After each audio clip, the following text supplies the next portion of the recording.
We have a very special Ask GCN thing for you this week, because sat next to me is none other than Sir Chris Hoy, a 6-time Olympic gold medalist on the track and 11-time world champion. So we're going to pose your questions to Chris this week. So without further ado, the first question comes in from Matthew Lewis. He asked Chris, now that you're retired, what is the one forbidden indulgence that you can now enjoy again? The one forbidden indulgence? Well, I was pretty good with being balanced in my diet. And if there were things that I really craved, I would have them in moderation every now and again, because I tended to find that if you completely stopped one thing, it became a big issue and you would just end up binging on it. So I would say that the one thing that I actually did stop completely for the majority of the season would be alcohol. So I didn't drink at all, not a single beer, not a single glass of wine. Once I'd sort of drawn that line and said, right, from here on into the Olympic Games, at the World Championships, no alcohol. How hard did you find that? It was okay because there was no choice. It wasn't like I can have a little, if you say, well, I'll have a little bit or I'll have one every now and again, then it becomes harder because you have to make a decision. But once you've made that call and you say, I'm not having it, it wasn't too bad. But I think the hard part is now when you retire and there's no excuse not to. So yeah. It's like you can have, I'll have a beer tonight, no problem. And it's, that's where it goes on the stomach. So yeah, that's what you've got to be careful. So there's your answer, alcoholic beverages. Now I was going to throw to what not to eat on the bike from that, but instead I'm going to throw to a video called What Not to Drink on the Bike.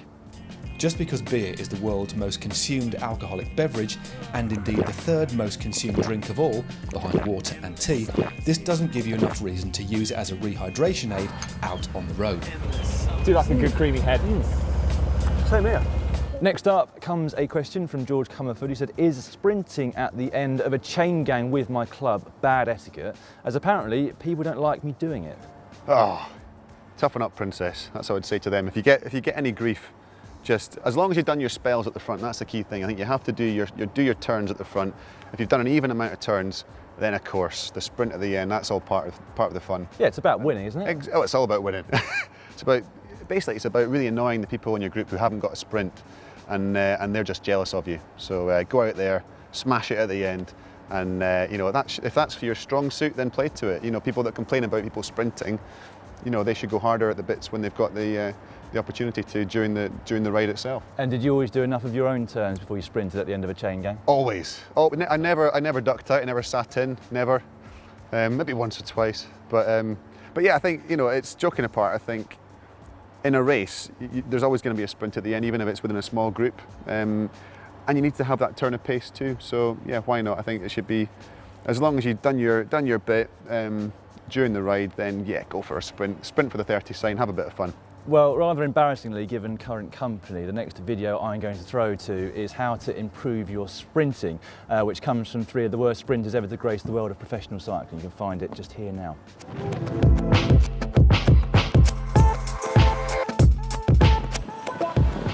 In terms of your body position, almost without exception, it's most efficient to sprint out of the saddle, recruiting the muscles in your upper body and using some of your body weight to push down on the pedals will be the best way for almost everybody to reach their maximum power output. Next up, Paul Sarsfield says, can you ask Chris what was the worst time competitively that he ever had on a bike from a suffering point of view? Competitively, I would say it had to be, well, it would either be riding a kilo, and namely, I would say 2003 World Championships in Stuttgart. Went out way too hard, blew my doors off, and I absolutely crawled home for the last sort of half lap or so. It was really painful, but you just deal with it because it's competition. But I think the worst suffering on a bike would have to have been the training for the kilo when I used to ride the kilo many years ago, and mainly interval sessions on the turbo trainer. There's no crowds to cheer you on, there's no people there, just you and your coach in the lab, and it's just about creating as much lactic acid as possible, and it was grim, it was really horrible. And I used to get nervous before the sessions because I knew how much it was going to hurt. I genuinely, I would be more nervous for some of those sessions than I would be for, maybe a small race. But the feeling of satisfaction at the end, if you'd really nailed it, and there's nowhere to hide because you've got the power cranks on, you've got your lactic acid measurements. They know, the coaches know whether you've soft pedaled for one pedal rev. So there was nowhere to hide. You used to just bury yourself. But I believe those were the sessions that made me win the gold medals, because I just worked as hard as I physically could and never ever gave 99%. It was always 100%. But yeah, looking back now, that's the kind of session that I don't miss. Every now and again I'll do the odd turbo session, even though I've got nothing to train for now. Every now and again I like to do a little session that does make the legs sting, just to remind myself that you still have that kind of drive within you. Yeah, suffering part and parcel really of being a competitive cyclist. Chris suffered more than most, but as a consequence was more successful than most too. If you'd like to know how to suffer like a pro, again there's some more advice. Unfortunately it's from myself, Matt and Si, not Chris himself, but you can find that video just here now. Staying on that wheel in front of you plays a major part in a lot of things to do with cycling on the road. Lose it and you'll quickly find that your group ride or race can be over in an instant, but it's also a great place on which to focus your mind. Concentrate on the wheel and you'll find that you're not thinking about other things such as perhaps the pain in your legs. Just stick to it. It is time for the rapid fire round, and the first of those rapid fire questions comes from Nick Bevan. Who in the sport has inspired you the most, either a cyclist or a member of support staff, and why? I would say Graham O'Brien, just an incredible guy, not just for his results and his medals and his records, but the way that he approached it and his unbelievable determination in his training. People talk about his position on the bike, but it was about the way he approached every race, his commitment. Just incredible. I imagine that man suffered on the bike a fair bit in training. Yeah. Conrad asks, could you beat Peter Sagan in a sprint? Probably not now that I'm retired, but yeah, back in the day, any world-class track sprinter will beat a road sprinter in a straight sprint. What they won't be able to do is to ride for 6 hours to get to the sprint in the first place. But look at the power outputs of a track sprinter, 2,500 watts versus 1,700 watts for a road guy. Yeah, that's a fair old difference really, isn't it? Next up, Charlie Ross asks, why do inner tubes smell of fish? I don't know, but they do. It's weird, and next time you get one, just have a little sniff and see. But yeah, you got any when ideas? You let the air out, it's a slightly strange smell, isn't it? Yeah, it's weird. Moving on very quickly, Jonathan Hunt sent in this photo of Chris Boardman's Lotus bike from back in the day, and he wants to know why is the rear wheel offset? I'm pretty sure it was a mistake. I'm pretty sure it wasn't designed to be that way. Right. Yeah, I remember Chris Boardman talking about it, but yeah, I don't think it was intended to be, advantageous for handling or anything. They just couldn't get it in line at the time. Couldn't get it in line, yeah, because it was new carbon monocoque, it was new technology. Very simple answer, it was a mistake. Finally, Jack Keat asks, do you think that Alex Dowsett can reclaim his hour record title from fellow Sir Bradley Wiggins?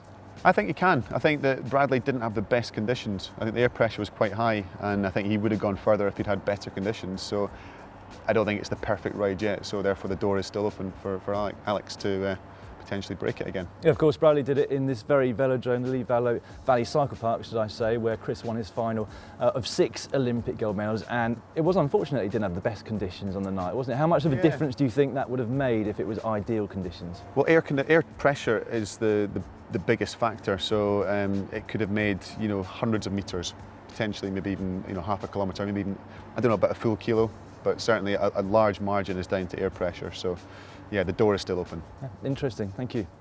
Next up, Colin Latter.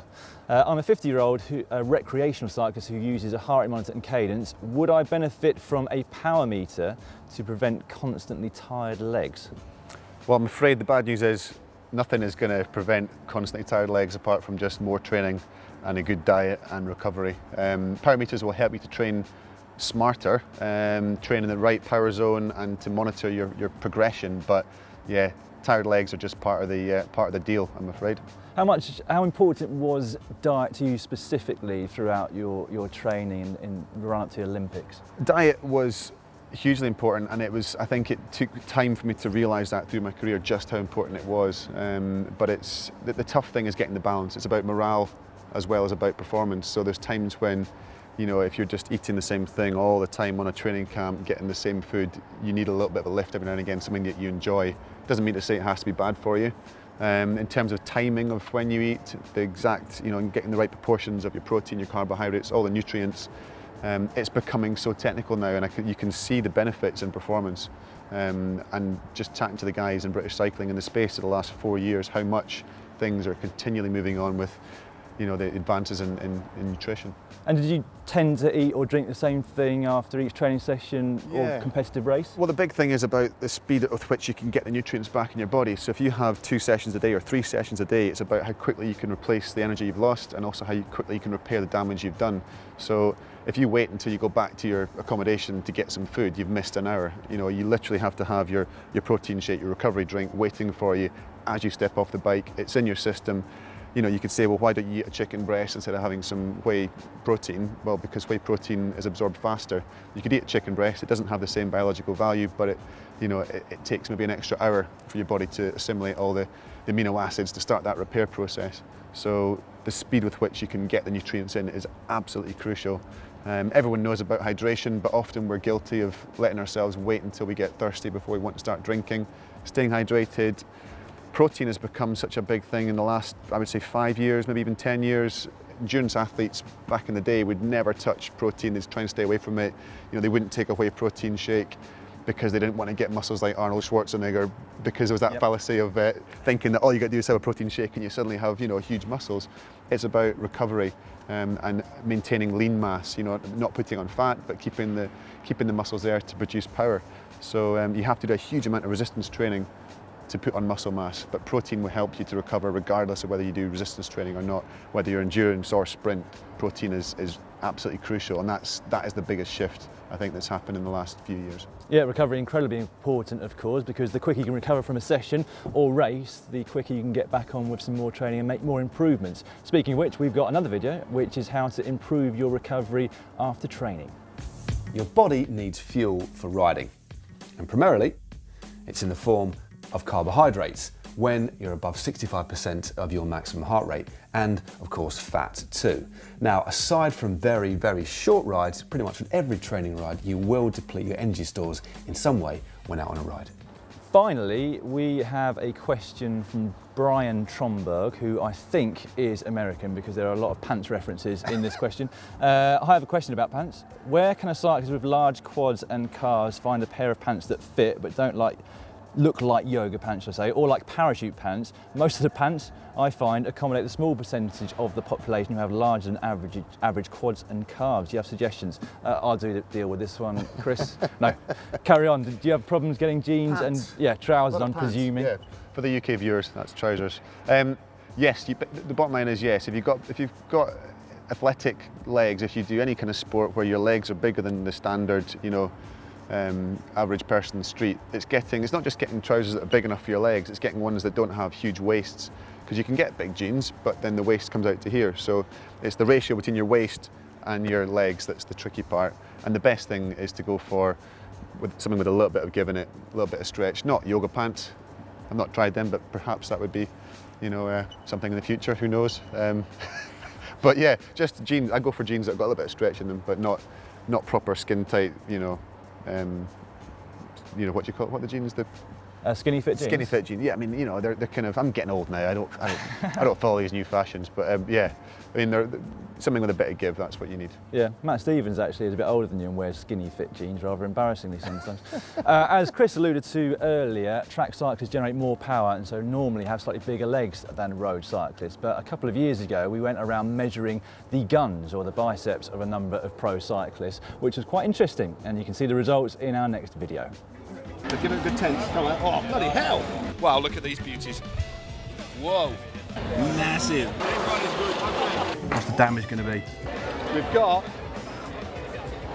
28. Oh, cramp it up. 28. Well, all that leaves me to do is to give Chris a very big thank you for his time at the Velodrome today. Finally, 2 more videos for you to watch right now. This time last year, in fact, we were on this Velodrome with Chris himself, where we did GCN Takes on the Velodrome. You can find that in the bottom corner that way. Meantime, we've got Matt Stevens explaining the keirin, which Chris might find rather amusing. That's in the other corner, just down there. Oh, don't forget to subscribe to the channel. All you've got to do is click on the globe. I almost forgot that.